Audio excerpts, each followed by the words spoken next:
Welcome, Elkhorn Area School District families. This is Jason Tadlock, your superintendent, with an update for everyone. I'm going to do the bottom line up front because I've got quite a bit of information to share, and some of you will want it in a very brief format. So celebrations, go ahead and listen to the extended version if you want to know, but there's a lot of great things going on around the school district. The Agriculture and FFA has our online plant sale taking place right now. You can get that information in this presentation or on our Facebook pages and the website. Go ahead and take advantage of that. Summer school plans are in development. We know that we will be virtual, unfortunately, and surveys and information will be forthcoming. Graduation option survey will be sent later today. We will do a graduation ceremony. We want feedback in regards to what format that will look like, and potentially when. Then families with high school students, I want to make sure that you're aware of the Gateway Academy options that are offered by the Elkhorn Area High School, the Options Career and College Academy, as well as the Career and College Academy, which we're launching at Gateway. So for those that want to stick around and get more in-depth information, here we go. First off, I want to give a big shout out to all of our meal service workers. We have our food service workers that are going in. We have custodians that are helping out, teacher assistants and aides. I know some administration helping with that, but a huge thanks to all of you for the great work that you're doing. To this point, we've served over 50,000 meals, including 11,000 plus adult meals to members of our community. And the adult meals are not covered through the food service program. Those are reliant upon donations from our community. The Elkhorn Area School District Foundation stepped up with an initial donation and agreed to manage the collecting of those funds and distributing them to the school district. I am humbled and can't express enough gratitude to our community, from the donations of $5 all the way up through the very large and significant donations that we've received. Up to this point, we've received $40,000 to support the adult meals, which makes us whole or should provide enough funds to get us through the end of the school year. What that will look like in the summer and that summer feed program, we haven't finalized that yet, or those details, but we know that we have enough funds to cover us through the remainder of the school year to this point. So thank you so much. And I know the individual doesn't want to be named, but I want to point out we had an individual in the community who learned about the program and generously donated $25,000 a little over a week ago to make sure that we had the funds to support this program. So thank you to all of you. I included a link to an article in Time Magazine that talks about the frontline workers and those that are helping others. So again, thank you to our employees who are making this happen. Also wanted to share with you that some of you who follow us on Facebook may have noticed that, again, we are recognized as one of the best high schools in the United States. And it's a result of wonderful efforts and years of efforts from the 4-year-old kindergarten all the way up through 12th grade. It really builds upon each other and culminates at that high school level. So congratulations to all the staff and parents involved with that. I also want to share, let me go and hide this quick. Once again, we are one of 24 districts in the entire country recognized as a Project Lead the Way District of Distinction. To give you some context to that, there's over 18,000 high schools in the country. There's 12,200 Project Lead the Way schools in the country. When you look at that list of the 24 districts, a number of the districts were K-8 districts or small single school districts. We're one of only a handful of multi-school building districts on the list. And again, that's for our STEM program. I want to go ahead and share with you the announcement that we received from the CEO of Project Lead the Way, Vince Bertram.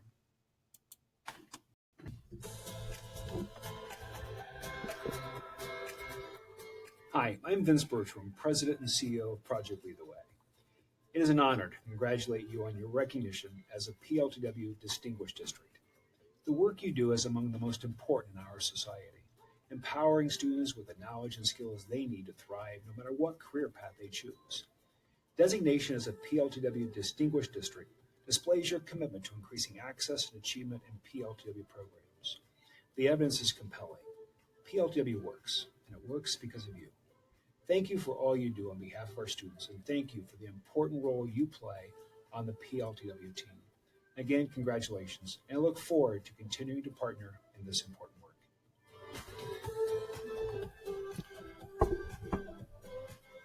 Okay.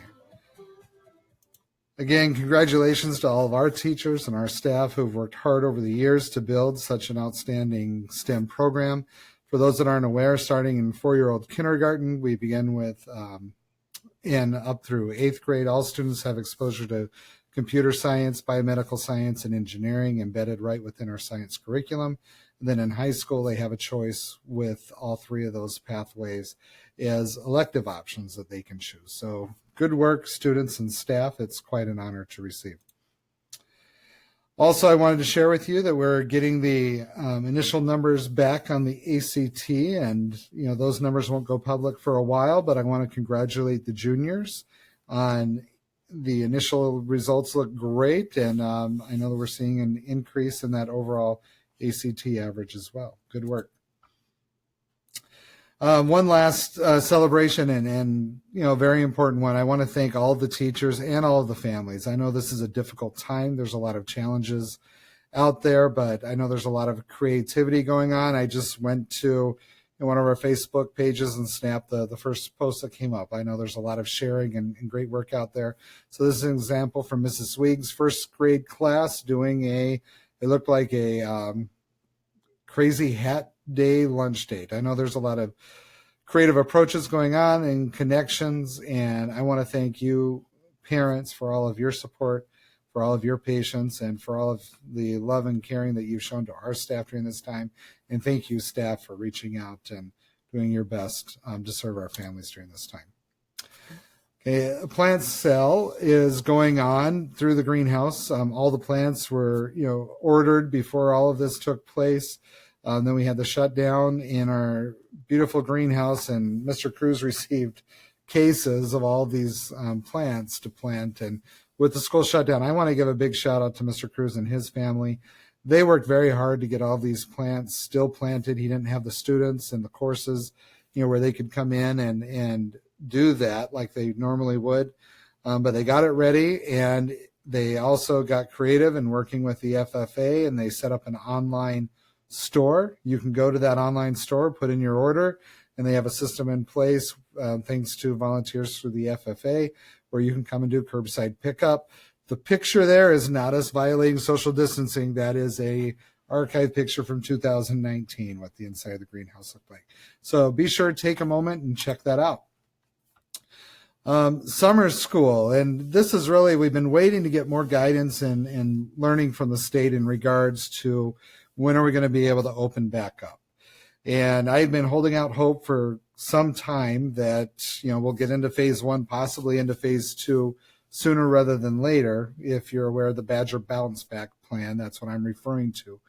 And all the information that we've received from the state and our state leadership is that it's very unlikely that we will be into phase 2 prior to August for certain, which means phase 2, you can allow small group gatherings of 50 or less.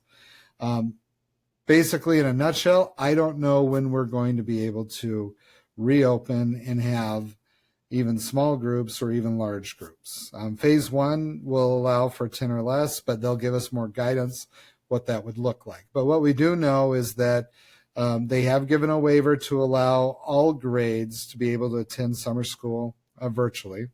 I can tell you we've had some questions that in regards to us closing school early. We will not close school early. We'll continue to teach and do the best we can throughout the remainder of the scheduled school year.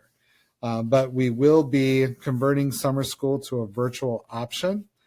We're likely to keep a similar schedule, but Mr. Frost is going to be sending out an interest survey to all of you, and more than likely registration is going to need to be revisited.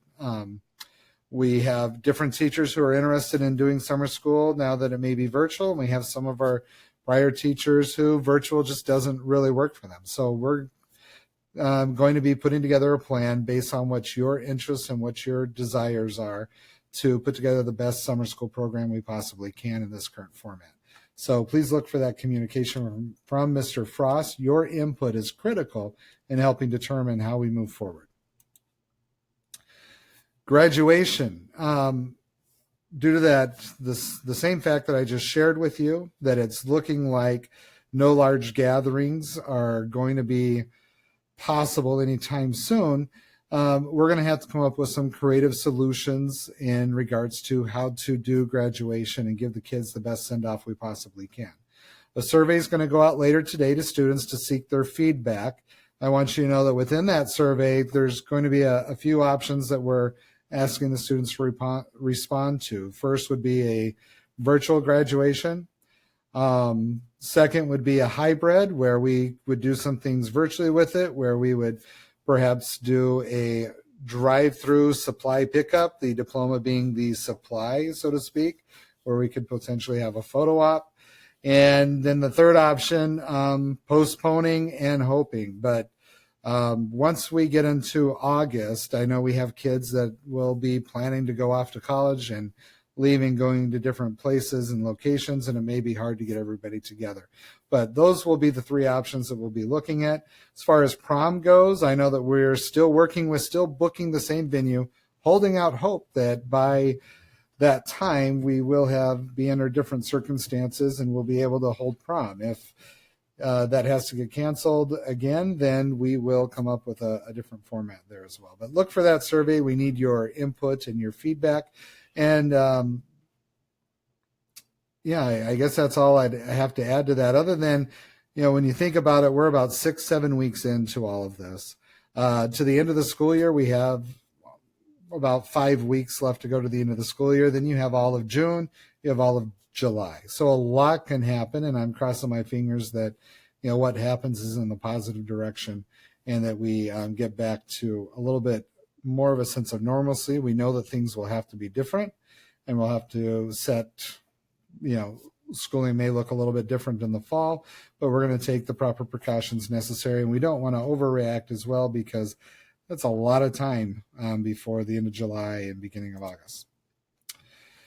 Okay, I did want to make you aware of a Gateway partnership. We've had this partnership for years now, but I think there's a lot of people that aren't aware of what's called the academies, which has been operating for a few years. And these are open to any Elkhorn area school district student. And there are programs in CNC, welding, criminal justice general, criminal justice, and then smart manufacturing. There's applications that are due by May 15th. I know that the high school counselors have pushed those out, but I want to make sure everybody's aware of them. There's no cost to the students, so they can earn these trade certificates and take these courses 100% tuition free in regards to the student or the family having to pay for those. So be sure to check those out. Again, that's any student at any of our 3 high schools, the traditional one, Options Career and College Academy, or the Career and College Academy at Gateway, which many of you may have known formerly as the Alternative High School. Along with that, we also received what's called a chance grant through the partnership with Gateway, the College Career Academy at Gateway, and the Options Career and College Academy partnered with them to write this grant. And with this grant, students in those 2 programs will also have access to welding, basic cooking certificate, culinary arts, baking and pastry arts certificate, computer numerical control, that's the CNC operator, certified nursing, accounting, payroll assistant, accounting tax prepare, and also, the medical assistant as well. Again, no cost to the students. They can begin taking those classes and complete those programs while in high school. So regardless of which 3 of the buildings your student attends, they can get access to these programs. In addition, there are, I'm stumbling a little bit, but in addition, if you're wanting to look at these different programs, again, it doesn't matter which school you go to, you can get access to them. But if you're at the local high school, the traditional brick and mortar, you're going to want to contact Christine Yesbeck. Her phone number is listed here and her email as well. At the Options Career and College Academy, what I forgot to mention earlier is that if your student's looking at more of an online-only approach, with the exception of the courses they take at Gateway, then you want to talk to Sarah Stone. She's the high school and the director of that program. Her phone number is listed there as well as her email. Again, that's if the kids are wanting to take their core classes in an online-only format. In addition to that, through Gateway, they do have an additional 18-plus programs that are 100% online only. And so if you're more leaning towards the online type education, you're interested in these sort of pathways, then Sarah Stone's the one to talk to. If your student is more interested in the face-to-face and the hands-on, but they want to get access to those other programs as well, another option is the Career and College Academy at Gateway, and the contact there is Kelly Dimrath. She's the principal, and her email address is there as well. And a while ago, we also announced they have an exciting program called Youth Build. Those interested in the Construction Academy, they're going to be building a house this next year, and the kids can get paid for their time while working with that. That would be Kelly Dimrath that you want to contact. That's a program through that college or Career and College Academy. So I know this was a long message, but there was a lot of information to cover there. Please feel free to contact me at any time if you have any questions. One more item that I failed to mention earlier when I was talking about the food service program. If you're aware of an adult in need who could benefit from an adult meal, please go through our COVID-19 information and resources page and go to the food service section, click on that, and then go to the food service needs form. And you can request that. You can put in a note there as well. We have volunteers and or staff members who are also willing to deliver these meals if the people are homebound. So